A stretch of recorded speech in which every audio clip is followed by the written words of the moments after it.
बिस्मिल्लाहिर्रहमानिर्रहीम। इसराइल जंग। असल जंग क्या है? बैतुल मुक़द्दस तीन मज़ाहिब की मुक़द्दस जगह, मुसलमानों का क़िबला अव्वल, ईसाइयों के लिए यसू की जाए विलादत, यहूदियों के लिए हैकल सुलेमानी। हज़रत इब्राहीम अलैहिस्सलाम जिनके दो बेटे थे, हज़रत इस्माईल अलैहिस्सलाम और इसहाक़ अलैहिस्सलाम। इसहाक़ अलैहिस्सलाम के बेटे थे हज़रत याकूब अलैहिस्सलाम। यहाँ से कहानी शुरू होती है इसराइल की। इसराइल यानी अल्लाह का बंदा, और ये लक़ब हज़रत याकूब अलैहिस्सलाम को दिया गया। हज़रत यूसुफ अलैहिस्सलाम जब कफ़ील मिस्र बने तो आपको हुक्म हुआ कि अपने तमाम ख़ानदान यानी आले याकूब को मिस्र बुलाया जाए, और मिस्र की सरजमीन का एक मखसूस हिस्सा इनके लिए मुख्तस किया गया। और अल्लाह की तरफ से कहा गया कि ऐ आले याकूब, इस सरजमीन में तुम्हारे लिए बरकतें हैं। हज़रत यूसुफ अलैहिस्सलाम के 12 भाई थे, इसीलिए अल्लाह ताला ने इनके लिए 12 चश्मे जारी किए, और यूं इस सरजमीन का नाम हज़रत याकूब अलैहिस्सलाम के लक़ब से इसराइल पड़ गया, जिसे आज यरूशलेम भी कहा जाता है। आपकी नस्ल से कम बेश 70,000 अनबिया इकराम आए। हज़रत यूसुफ अलैहिस्सलाम के भाई यहूदा की नस्ल आगे बढ़ी तो इनमें से आने वाली तमाम बनी इसराइल यहूदी कहलाए। वक्त गुजरता गया और हज़रत मूसा अलैहिस्सलाम का दौर आया। जब फ़िरौन ने मिस्र की आबो हवा आप पर तंग की तो बनु इसराइल के साथ आपको मिस्र से निकलना पड़ा। इसी दौरान बनी इसराइल पर अल्लाह ताला की बहुत सी करम नवाजियाँ भी हुई, जिनमें से चश्मों की बहुतायत, मछलियों का शिकार का जिक्र भी कुरान पाक से मिलता है। और वहीं हमको एक गाय का जिक्र भी मिलता है, जिसके लोथड़े से मुर्दे ने अल्लाह के हुक्म से जिंदा होकर अपने कातिल का बताया। इस गाय की निशानियां अल्लाह ताला ने कुरान पाक में बयान फरमाई, जो कि एक सुर्ख माइल रंगित की गाय थी, और ऐसी गाय आज भी यहूदियों के लिए नज़दीक मुक़द्दस मानी जाती है।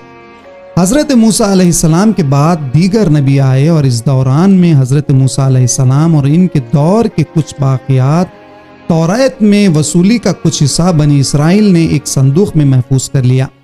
यह अल्लाह की तरफ से हज़रत आदम को दिया गया, और खास संदूक था जो नस्ल दर नस्ल नबियों के पास रहा, जिसे कुरान में ताबूत सकीना के नाम से पुकारा गया है, और ये यहूदियों को अपनी जान से ज्यादा अजीज है। हज़रत दाऊद अलैहिस्सलाम ने जब जालूत को हरा कर इससे ताबूत सकीना हासिल किया तो यूं बनी इसराइल ने इन्हें नबी तस्लीम कर लिया, और हज़रत दाऊद अलैहिस्सलाम ने इस संदूक की हिफाजत के लिए एक हैकल तामीर करवाना शुरू किया, जो कि इनकी जिंदगी में मुकम्मल ना हुआ।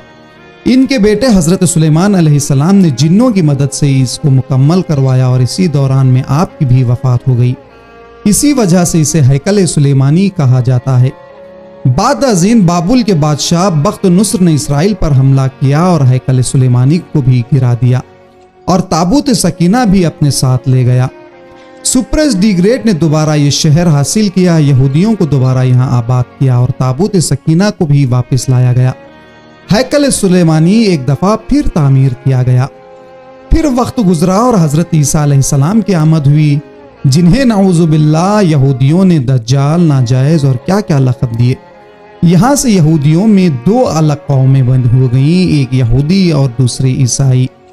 यहूदियों ने साजिश करके हज़रत ईसा अलैहिस्सलाम को सलीब पर चढ़ाना चाहा, और अल्लाह ताला ने इन्हें अपने पास उठा लिया। इसके बाद यहूदियों और ईसाइयों में कई छोटी मोटी जंगें हुई। फिर ईसाई रूमी बादशाह टाइटस ने शिद्दत से यरूशलेम पर हमला किया कि इस पूरे इलाके की ईंट से ईंट बजा दी।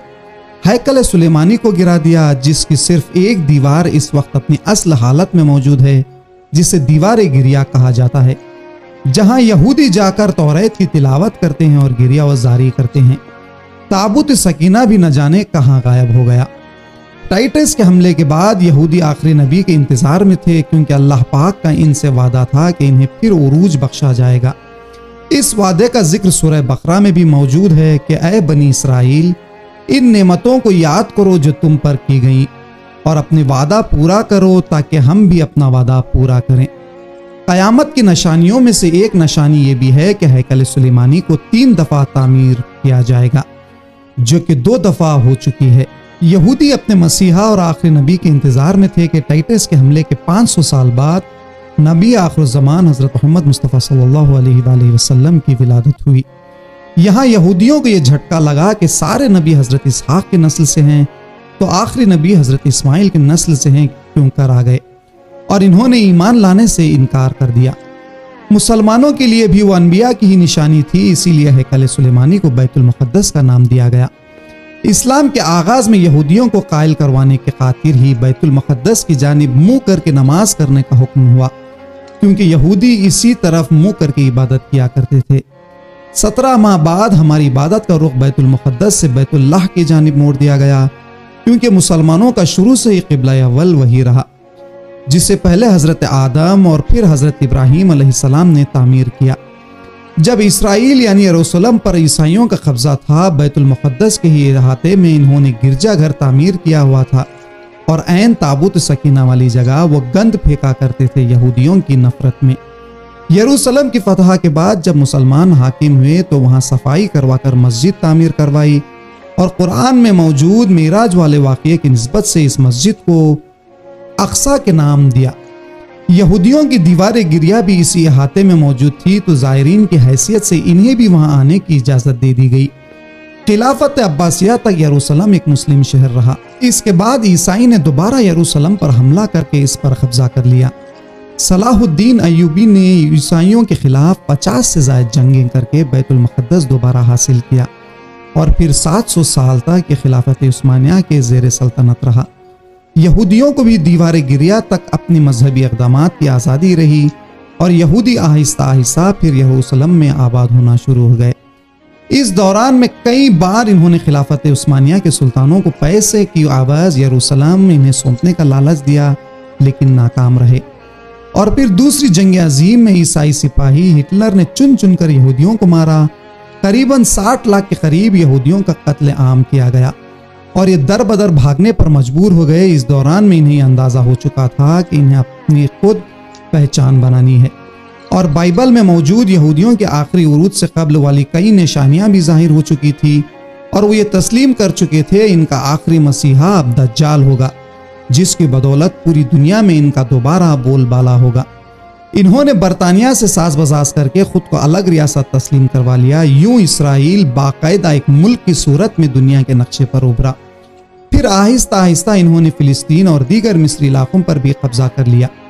अरब ममालिक इसराइल के खिलाफ जंग पर आए, लेकिन इस वक्त तक ये खुद को इतना मजबूत कर चुके थे कि अरब ममालिक को इस एक छोटे से मुल्क से मुंह की खानी पड़ी। ईसाइयों ने भी देख लिया कि अब इनसे लड़कर कुछ उसूल नहीं होना, तो बाकायदा गिरजाघरों में पादरियों ने तकरीबात मुनाक़द किए और यहूदियों के लिए माफ़ी का ऐलान किया गया। यूं सियासी और इक़्तिसादी मुफाद परस्ती ने 2000 सालों से एक दूसरे के अज़ली व जानी दुश्मन को एक सफ पर ला खड़ा किया और कुरान की बात भी सच हो गई कि यहूदी व नसारा एक दूसरे के दोस्त हैं। यहूदियों के अकीदे के मुताबिक वह हैकल सुलेमानी की हिफाजत नहीं कर पाए तो खुद को कसूरवार कहते हैं, खुद को सजा देने के लिए जंजीरों और चमड़े से पीटते हैं और दीवार गिरिया के पास आहोजारी करते हैं। वो ईमान रखते हैं तीसरी बार इन्हें पूरी दुनिया पर हुक्मरानी हासिल होगी। इसके लिए इन्हें मस्जिद अक्सा को गिराना होगा। कब से मस्जिद अक्सा के नीचे बारून सरनगी बिछा दी गई है। इसके बाद हैकल सुलेमानी तामीर करके ताबूत सकीना वहां रखना है। ताबूत सकीना भी वो दोबारा हासिल कर चुके हैं, लेकिन मसला था सुर्ख गाय, क्योंकि इनके अकीदे के मुताबिक वो नापाक हैं और जब तक पाक नहीं हो जाते हैकल सुलेमानी तामीर नहीं कर सकते और पाक होने के लिए सुर्ख गाय की कुर्बानी देना होगा। वो गाय जिसकी निशानियां कुरान पाक में बयान की गई हैं, जो इस वक्त भी इन्हें ढूंढने में मुश्किल होती है। अब भी 100 साल तक वो वैसी गाय की तलाश करते रहे। टेक्नोलॉजी का इस्तेमाल करते हुए बच्चे पैदा करने का कामयाब तजुर्बा किया इन्होंने। फिर इस तजुर्बे की बदौलत वैसी निशानियों वाली गाय पैदा करने की कोशिश की गई, लेकिन नाकाम रहे। 2019 में एक अमरीकी रियासत से 5 अदद वैसी गायें इन्हें मिल गईं जिनके जिस्म पर सुर्ख रंग के अलावा और कोई बाल नहीं थे। इन्हें कभी काम के लिए इस्तेमाल नहीं किया गया था। अगली निशानी के इन पर किसी बीमारी का असर नहीं होना चाहिए। पूरी दुनिया में कोविड फैलाकर मुख्तलिफ जानवरों के साथ इन्होंने भी टेस्ट किया गया और इस पर इस बीमारी का कोई असर ना हुआ। ये गूगल में सर्च करके आप इस मुताल्लिक़ तफसील से पढ़ सकते हैं। अलगरज करीब क़यामत और दज्जाल के ज़हूर वाली तमाम तर तैयारियां वो मुकम्मल कर चुके हैं। अपनी मर्जी के डॉक्टर्स, इंजीनियर्स, बच्चे पैदा करना, 9D टेक्नोलॉजी की मदद से एक जगह होते हुए कई जगह पर मौजूद रहना, अपनी मर्जी के मौसम बनाना, जब चाहो बारिश बरसा देना, चंद दिनों में पूरी दुनिया घूम लेना, ये सब दज्जाल वाली निशानियां हैं जो आज के दौर में कोई मुश्किल काम नहीं है। हमारे इस्लाम में बताई गई क़यामत की निशानियों की इन्होंने इतने अच्छे से तैयारी कर ली है कि गरकत के दरख्त लगा दिए जो इन्हें पनाह देंगे। बाबेलत, जिस जगह अहादीस के मुताबिक दज्जाल का हज़रत ईसा अलैहिस्सलाम के हाथों कत्ल होने का जिक्र मौजूद है, इस जगह वो दज्जाल के फरार के लिए एयरपोर्ट बना चुके हैं। ये सब तो क़ुर्बत क़यामत की निशानियां हैं और हैकल सुलेमानी भी बनकर रहना है। फिर असल जंग क्या है? असल जंग अकायद की है। हम अपने अकीदे में इस कदर कमज़ोर हो चुके हैं कि नमाज पढ़ें या ना पढ़ें हमें फ़र्क नहीं पड़ता। अपने बहन भाइयों का हक खाकर खुशी महसूस करते हैं और फ़िरक़ों के खुराफात में उलझे हुए हैं।